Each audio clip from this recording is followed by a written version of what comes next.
Respuestas a las paradojas sobre la omnipotencia de Dios. Un ensayo de Juan Camilo Hernández Rodríguez, Universidad Pedagógica Nacional de Colombia.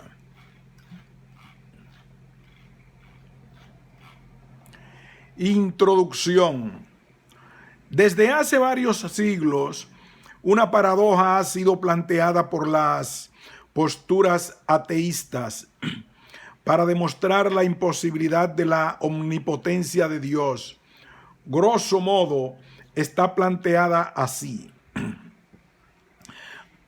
Primero, o bien Dios puede crear una piedra que Él no puede levantar, o Él no puede crear una piedra que no puede levantar.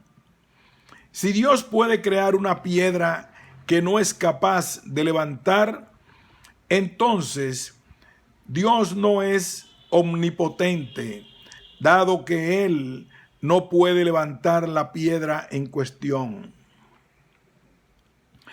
Si Dios no puede crear una piedra que Él no puede levantar, entonces Dios no es omnipotente, dado que Él no puede crear la piedra en cuestión. Por lo tanto, Dios no es omnipotente. Esta paradoja, antiquísima por demás, ha sido uno de los argumentos más frecuentes de los detractores del cristianismo y de aquellos que acepten una teoría de la libertad como un don o un arreglo recibido de Dios o la naturaleza. Esto lleva a cuestionar el concepto de necesidad y su relación con el de libertad. B, si es posible conocer a Dios y, en caso de que sea posible, ¿qué tipo de conocimiento se puede tener de Él? C, en caso de aceptar una teoría creacionista, ¿cuál es la relación entre el Creador y las criaturas? D, si es preferible un determinismo coercitivo por parte de Dios o que el hombre sea libre. Y E, la objetividad o subjetividad del mal, si el estatus de este último es ontológico o meramente moral. En el presente trabajo se pretenderá primero exponer las objeciones, luego se mostrará cómo el cristianismo, en especial la propuesta de Santo Tomás de Aquino, soluciona estos problemas antiguos y contemporáneos a partir del acto creador y de gobernanza del mundo de Dios, y cómo esta alternativa permite, si no solucionar el problema de manera definitiva, al menos sí comprender de mejor manera conceptos claves en la discusión como bien, omnipotencia, necesidad, libertad, creación y comunicación, poder, posible, etc. Y por último, se brindará un análisis propio sobre las objeciones y las respuestas para evaluar qué implicaciones tiene cada una, como complementar algunas de las respuestas de Tomás con algunos presupuestos y teorías más actuales. Como se ha mencionado, varios han sido los argumentos planteados para demostrar la inexistencia de Dios. Entre ellos, el principal ha sido sobre la omnipotencia de Dios, y de estos se derivan la maldad en el mundo, la libertad y el determinismo y la autodeterminación divina. Ante esto, autores cristianos y no cristianos han buscado comprender qué conceptos de fondo hay en dichas paradojas presentadas, encontrando en ellas los siguientes conceptos claves en todas: la necesidad, la libertad y el bien. Es preciso aclarar que estos problemas no son las paradojas mismas, sino que son los cuestionamientos a los que llevan las mismas paradojas. Así, es posible que una paradoja tenga más de un problema y viceversa. Solo se tomarán los principales argumentos relacionados con la omnipotencia y la ha concluido que no existe. Eso es. Usted no puede probar que no existe. No se te puede pedir que demuestres un negativo.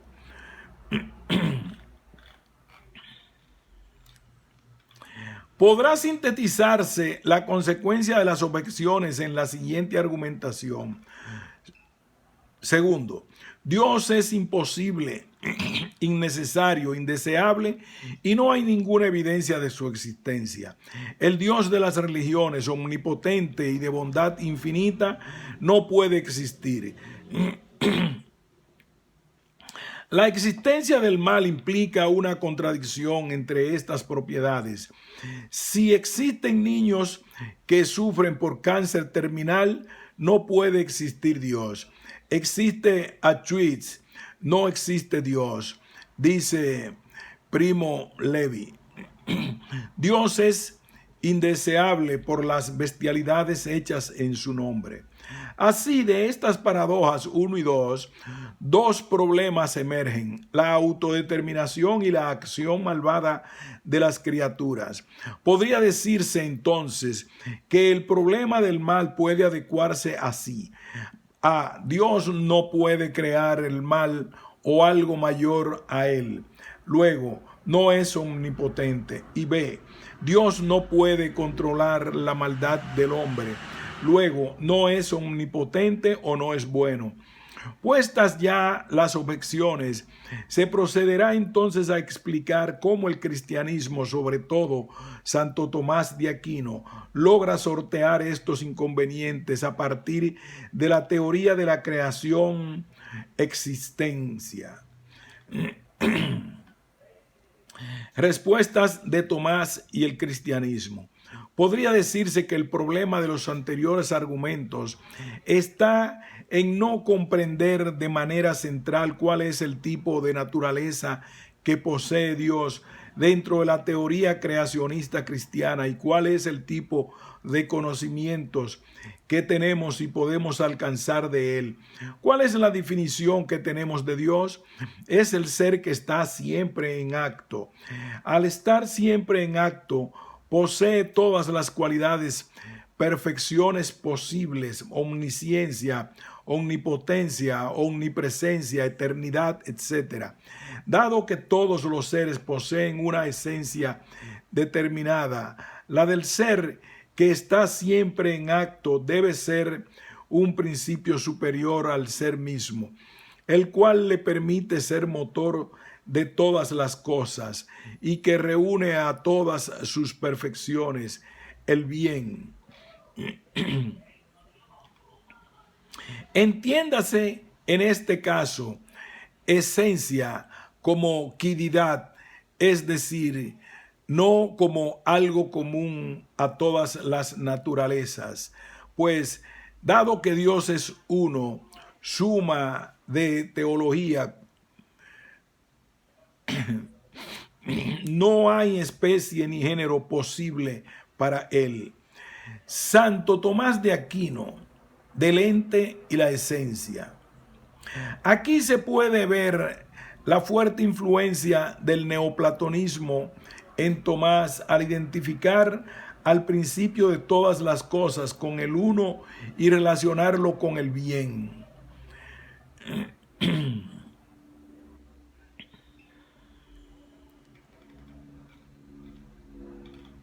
La existencia de Dios. Según Tomás, la existencia de Dios no es evidente por sí misma, como creía Anselmo, ya que lo que en cuanto tal es cognoscible en grado sumo, deja de ser cognoscible por algún entendimiento, por sobrepasar su capacidad, sino que solo se tiene una intuición de él. Como por ejemplo, saber que alguien viene no es saber que Pedro viene, aunque sea Pedro el que viene. A pesar de esto, sí se puede demostrar su existencia, pero de un modo distinto al que conocemos las cosas, por los efectos de esa causa primera, esto es, la creación. Así Tomás ofrece 5 vías para demostrar su existencia como motor inmóvil, dado que las cosas no se mueven por sí mismas. Debe haber algo inmóvil que las mueva.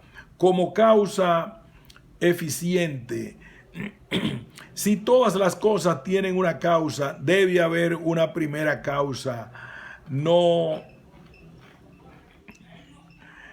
causada. Como ser necesario, dado que lo material es contingente, debe existir un ser necesario del cual proceda todo.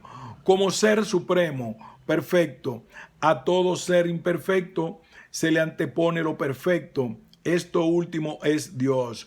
Y como ordenador de las cosas, dado que la naturaleza parece tener algún orden, es necesario que este orden provenga de un intelecto perfecto. Esto es Dios. Este tipo de demostraciones, según Tomás, no son contrarias a la razón, pero tampoco pueden prescindir de la fe.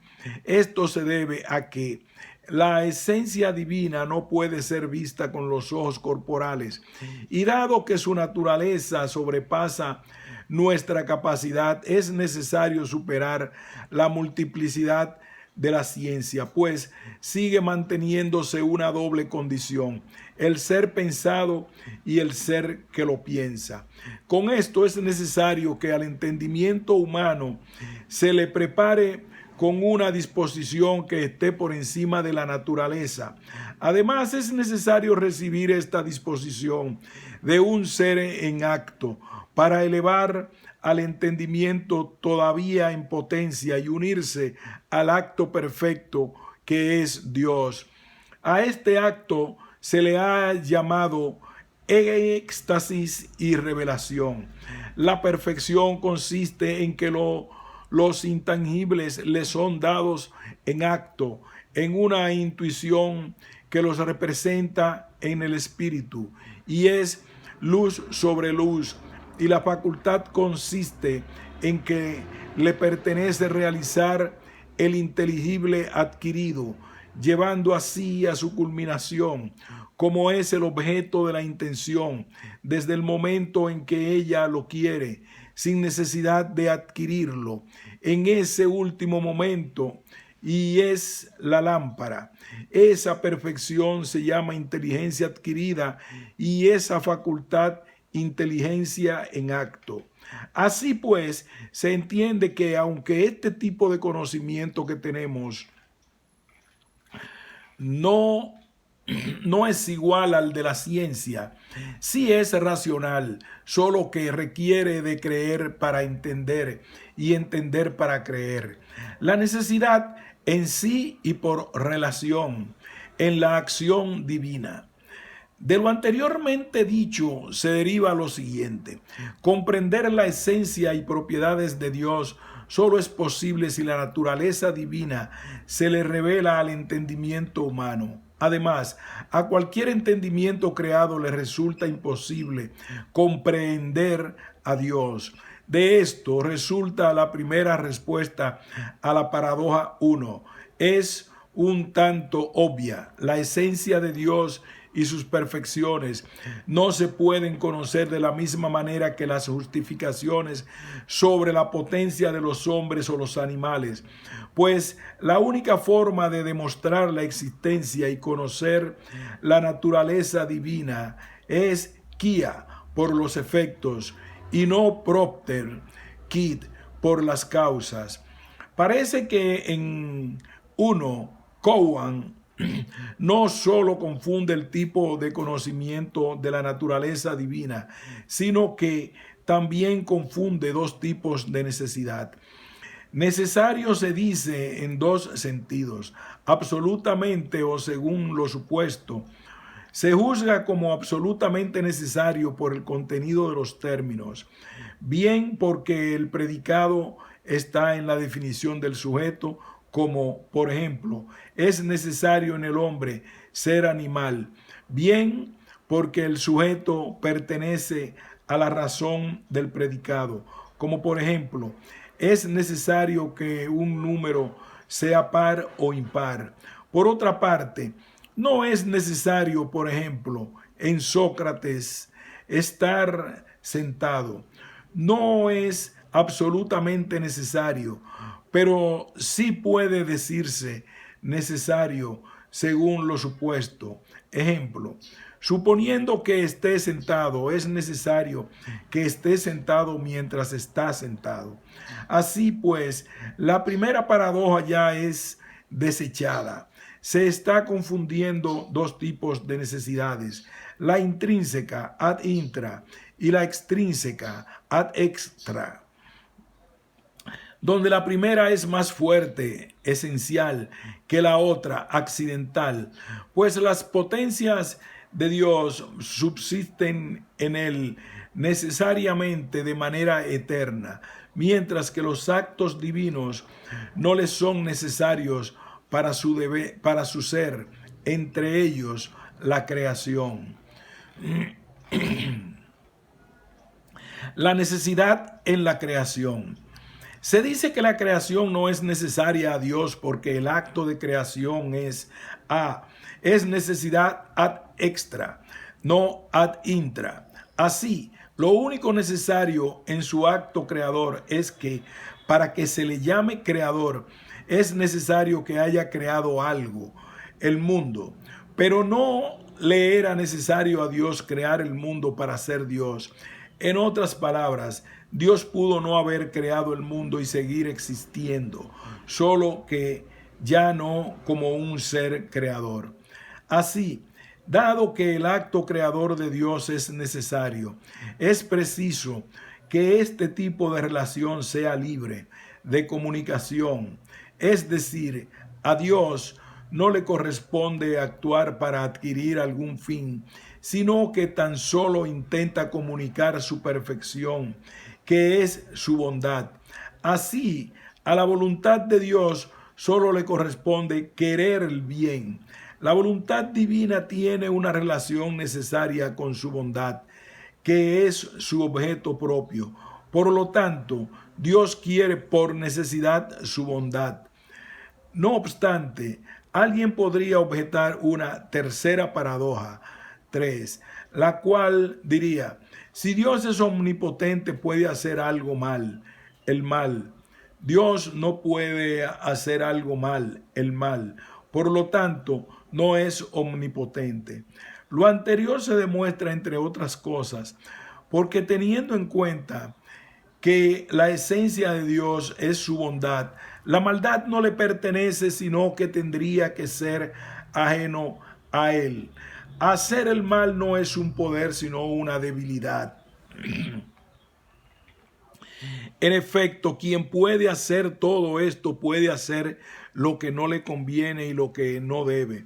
Cuanto más puede hacer esto, tanto más poder tiene sobre la adversidad y la perversidad, y él menos contra ellas. Así pues, quien tiene ese poder no lo tiene por su potencia, sino por su impotencia. Si se dice que tiene poder por esto, no se dice realmente que tenga poder él mismo, sino que su impotencia hace que otro tenga poder sobre él. Cierro comillas.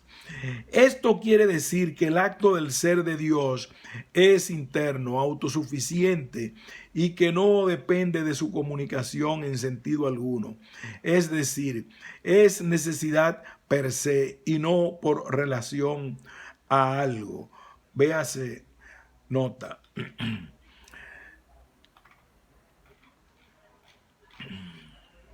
De esto se sigue que la imposibilidad del mal como creación divina o de imperfección en el acto creador no niega la omnipotencia divina, sino que la reafirma. Así pues, la respuesta a la paradoja de la imposibilidad de Dios de hacer el mal o crear algo más perfecto que Él es esta.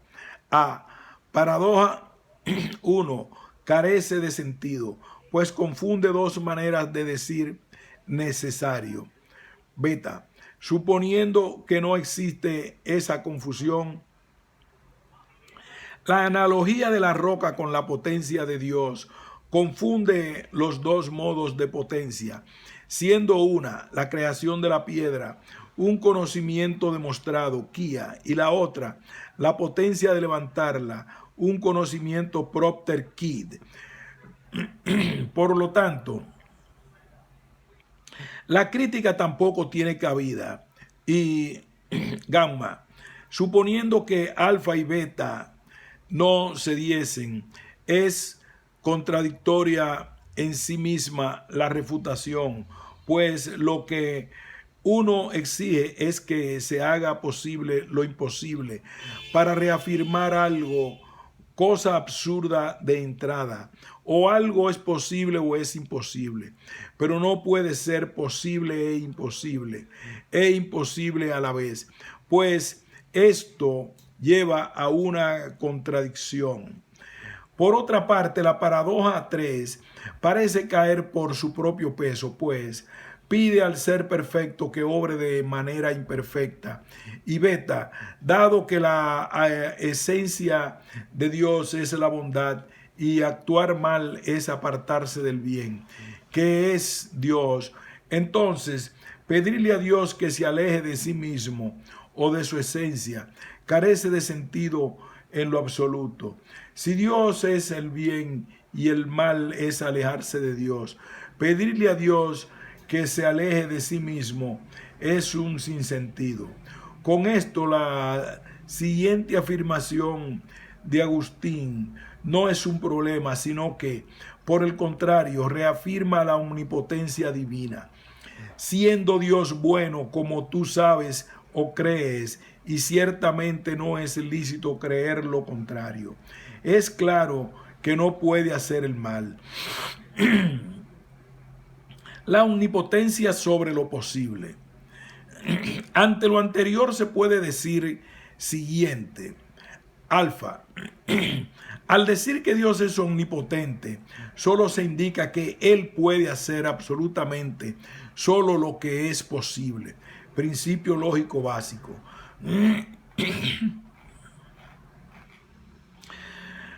Comilla.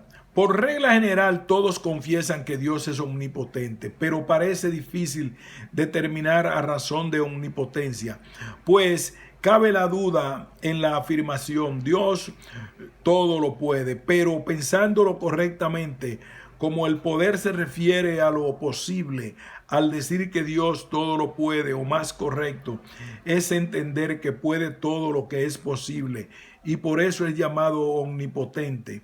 Por lo tanto, todo lo que no implica contradicción cabe dentro de los posibles respecto a los que Dios es llamado omnipotente.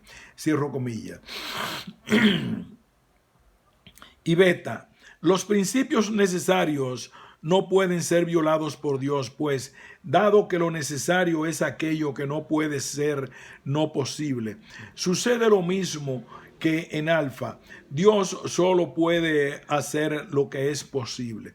Claro está, si efectivamente es algo necesario y no solo algo que se cree que es necesario, pero que no lo es, dice Santo Tomás, comilla, los principios de algunas ciencias como la lógica, la geometría y la aritmética se toman solamente de los principios formales de las cosas de los que dependen esencialmente. Por consiguiente, Dios no puede hacer lo contrario a dichos principios, como que el género no sea predicable de la especie, o que los radios de una circunferencia no sean iguales, o que el triángulo rectilíneo no tenga tres ángulos iguales a dos rectos. Cierro comillas. De lo anterior se deduce, pues, que la imposibilidad de Dios lo necesario o de hacer lo imposible. Son objeciones que atenten contra la omnipotencia divina, sino que, dada la definición de necesario y de imposible, la omnipotencia solo indica que Dios tiene todas las potencias, el poder de hacer todo lo posible. En caso de que Dios pueda hacer algo imposible, entonces eso perdería su condición de imposible y se convertiría en posible, al menos para Dios.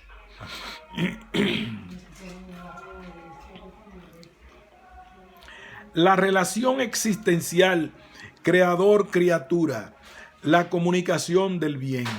Con las explicaciones presentadas hasta el momento, ya han sido clarificados los principios de la acción divina y sus tipos de necesidad. Sin embargo, siguiendo lo prometido al principio, todavía falta explicar lo siguiente: ¿qué tipo de relación existencial hay entre las criaturas con el Creador? ¿Cómo el hombre recibe de Dios el don de la libertad?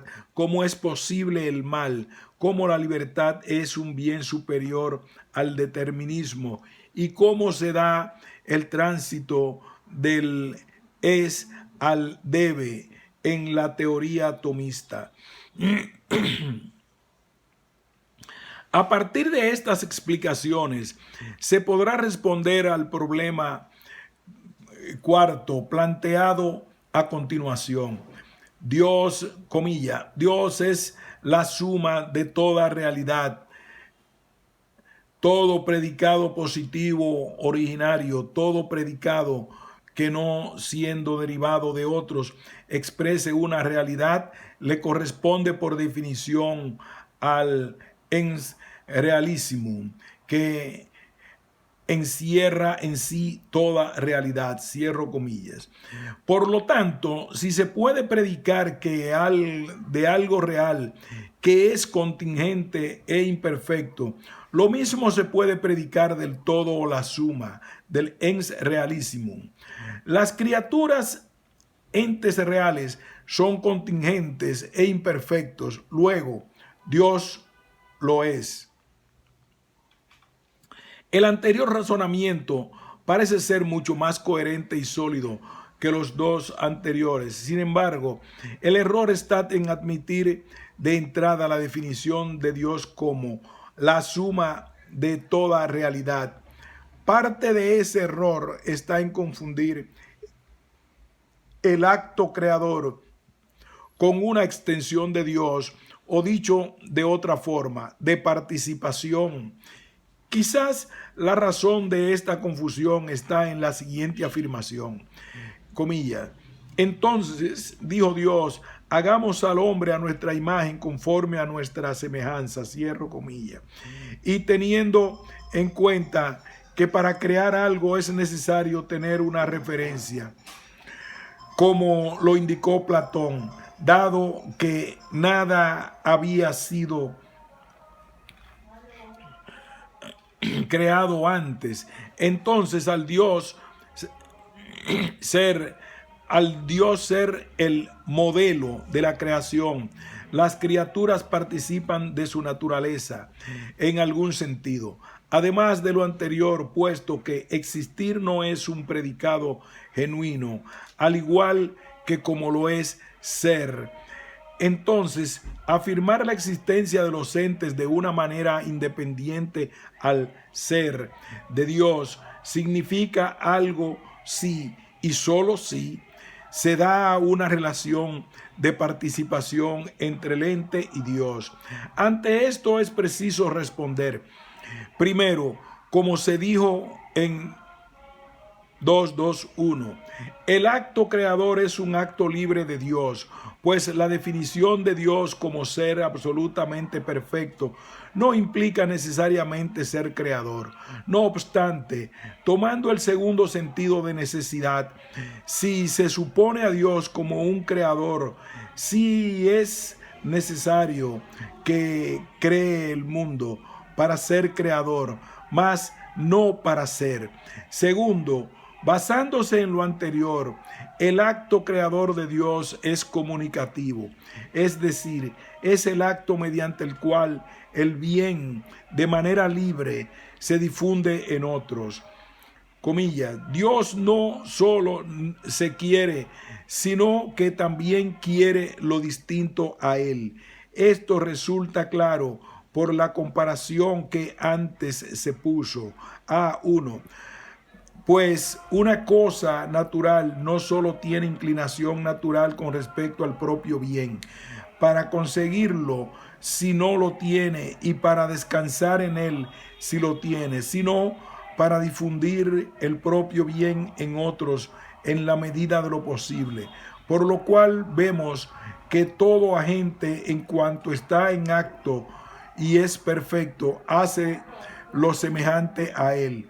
Por eso, en razón de voluntad, entra que el bien poseído se comunique a los demás en la medida de lo posible. Cierro comillas.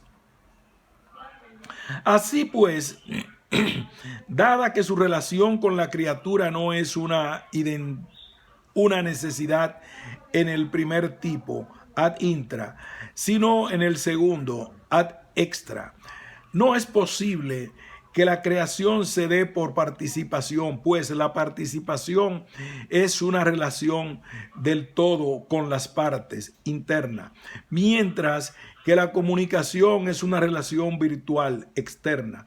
Por otra parte, bien es cierto que la creación exige de un modelo o paradigma, pues la creación de Dios es ex nihilo. Así, el modelo o paradigma de la creación tiene que provenir de Dios mismo, y por eso se dice que las criaturas fueron hechas por Dios a su imagen y semejanza, y esto es, sus formas ejemplares, es decir, sus ideas. Sin embargo, de lo anterior no se sigue que las criaturas sean parte de Él, sino que hay correspondencia entre las ideas que Él tiene de su creación y su creación misma. Es decir, ellas, aun cuando no lleguen a asemejarse a Dios, por naturaleza son semejanza de especie, como el hombre se asemeja al hombre que lo engendra. Sin embargo, si llegan a asemejarse a Él en la representación que de ellas hay en la mente, es decir, esta relación de Dios con la criatura no es real, sino solo de razón. Así, dado que no es real, el argumento del es realísimo no tiene cabida. De esto se puede ya concluir algo. No es legítimo predicar algo de Dios solo porque eso también se le puede predicar a las criaturas. Por otra parte, no es cierto que existir no sea un predicado genuino, mientras que ser como verbo efectivamente no lo es. Esto se debe a que la teoría creacionista tiene una visión trascendental de la naturaleza que evidentemente los griegos no tenían. Un característico principio de los griegos está en creer que la naturaleza es completa, autosuficiente, total, por sí misma. Es decir, no es posible pensarse en principio externo, un más allá, para la naturaleza, como sí pasa con el pensamiento judeocristiano, sino que sus principios, causas y fines les son intrínsecos. En todo caso, lo que sí podemos ver es que el término requiere una idea extraña al pensamiento griego, por lo menos desde los presocráticos hasta Aristóteles. La cuestión es que para ellos la naturaleza es eterna, es lo que es, y por lo tanto no hay espacio para lo que no es en términos absolutos. Por otra parte, la teoría creacionista introduce el concepto nada en segundo de Macabeos para sostener un tipo de acto propio y exclusivo de la comunicación divina. Así, no son comparables los términos existencia y ser, pues tienen dos fundamentos distintos. El primero externo y el segundo interno. Existir sí es un predicado y es significativo ontológicamente, solo que su relación es de respectividad. El ente es ente en virtud de su tipo de posicionamiento. Su valor es estético, pues existere, lo que indica es que el ente existe en virtud de su posicionamiento fuera de algo. Esto es su raíz. Dios. Así, la relación de las criaturas con Dios es la de estar por fuera de Él, lo cual justifica su grado de imperfección, y predicar existencia de ellas significa que están incompletas, que requieren de su raíz el bien, y es por esto que todas las buscan llamándola felicidad. Ahora bien, de esto no se sigue que el ente sea independiente en sentido absoluto de Dios, sino que su condición ontológica es la de estar por fuera de Él. Al estar fuera de Él, el ente adquiere un valor por respectividad, es creado, existe, está por fuera de su raíz, en virtud de un creador. El mal ontológico y el mal moral. Antes que nada es preciso aclarar que en el párrafo anterior, independiente y a lo largo de todo el texto, bien fue tomado en sentido ontológico como perfección, no en el moral, pues el hombre, según el cristianismo, sí es libre. Así queda un último punto a tratar: el problema del mal. 2. Y el del castigo divino. 5. El cual afirma que el castigo de Dios al ser un mal es perverso. También es expuesta por Epicuro así: es que Dios quiere prevenir el mal, pero no es capaz, entonces no es omnipotente. Es capaz, pero no desea hacerlo, entonces es malévolo. Es capaz y desea hacerlo, ¿de dónde surge entonces el mal? Es que no es capaz ni desea hacerlo, entonces ¿por qué llamarlo Dios? Respecto a la paradoja 2, hay que decir lo siguiente. Primero, en el caso de las enfermedades o los desastres naturales, hay que decir que algunos, considerando las cosas no en sí mismas, sino porque les reportan las que les resultan nocivas, las llaman sin más malas, y no se detienen a pensar que lo nocivo en algo para unos es beneficioso para otros, o también para los mismos en algo. Esto no sería así si las cosas corporales en sí mismas fueran malas y nocivas. Así pues, este tipo de hechos no son buenos o malos o por sí mismos, sino que su bondad o maldad se dan por el reconocimiento de los defectos que pueden generar a unos o a otros. Sus valoraciones son subjetivas. Como dice el mismo Tomás, lo nocivo en algo para unos es beneficioso para otros, o también para los mismos en algo. En el caso de los desastres naturales, se valoran hechos físicos como morales, cuando su condición en tanto que hecho es sencillamente natural. En el caso de las enfermedades, puede interpretarse que pueden ser un camino, como hace Dios con Job, como una prueba para dirigirse a Él. Lo segundo que hay que decir a dos es que, como ya se dijo antes, dado que la creación no es necesaria y la relación de Dios con sus criaturas no es de pertenencia, que en el hombre sea malo, suponiendo que sea el caso, no indica que Dios sea malo o impotente, pues el origen de la maldad no es uno determinado y único, sino que cada hombre que no obra rectamente es el verdadero y propio actor de los actos. Lo anterior resuelve dos cosas. Lo primero, el mal no es una cualidad natural de los hombres, pues la criatura corporal por naturaleza es buena, sino que el mal es el alejamiento de la esencia de Dios, el bien. El mal, dicho en otros términos, es preferir los bienes contingentes e imperfectos, según Agustín, el hombre por encima del bien supremo.